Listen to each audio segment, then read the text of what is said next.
पेश है आप सबके लिए एक और मज़ेदार किस्सा। एक बार एक राजा था, एक नंबर का नीरा मूर्ख। हमेशा सभा में बैठकर उल्टे सीधे प्रश्न किया करता था।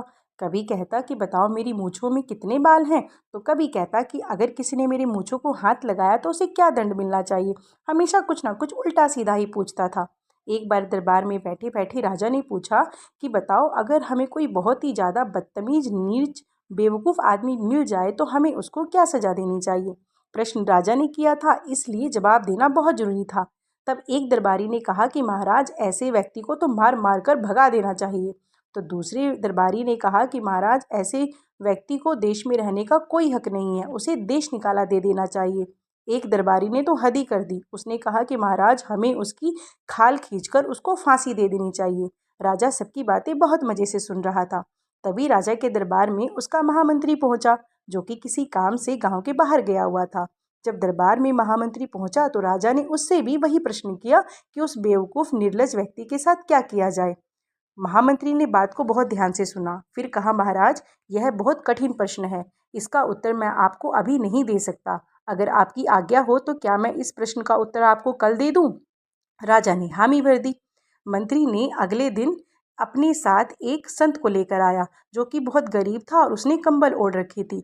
उसका मुंह भी कंबल से ढका हुआ था। मंत्री ने राजा से कहा कि महाराज, यह बहुत ज्ञानी संत है, ये आपके प्रश्न का उत्तर आपको जरूर देंगे। राजा को बहुत अच्छा लगा। राजा ने संत से पूछा कि ये बताइए कि अगर हमें कोई नीच, निर्लज और बेवकूफ़ व्यक्ति मिल जाए तो हमें उसके साथ क्या करना चाहिए। संत ने कोई जवाब नहीं दिया। राजा ने सोचा कि शायद उन्होंने थोड़ा धीरे बोला है, इसलिए संत सुन नहीं सका। तब राजा ने बहुत जोर से उसी प्रश्न को दोहराया। संत अब भी कोई जवाब नहीं दिए। अब राजा ने सोचा कि शायद संत बहरे हैं, मुझे चीख कर इनसे प्रश्न पूछना पड़ेगा। तब राजा ने बहुत चीख कर वही प्रश्न संत से दोबारा किया। संत अब भी चुपचाप बैठे रहे। अब तो राजा को बहुत क्रोध आ गया। तभी महामंत्री राजा के पास पहुंचा और कहने लगा कि महाराज, जब हमें कोई मूर्ख, निर्लज, नीच व्यक्ति मिले तो हमें चुप रहना चाहिए। हमें उसके साथ बात करके उसकी मूर्खता में भागीदार नहीं बनना चाहिए। राजा को मंत्री की बात बहुत अच्छी लगी और उसको मंत्री की समझदारी पर भी बहुत गर्व हुआ, और ये बात सच भी है।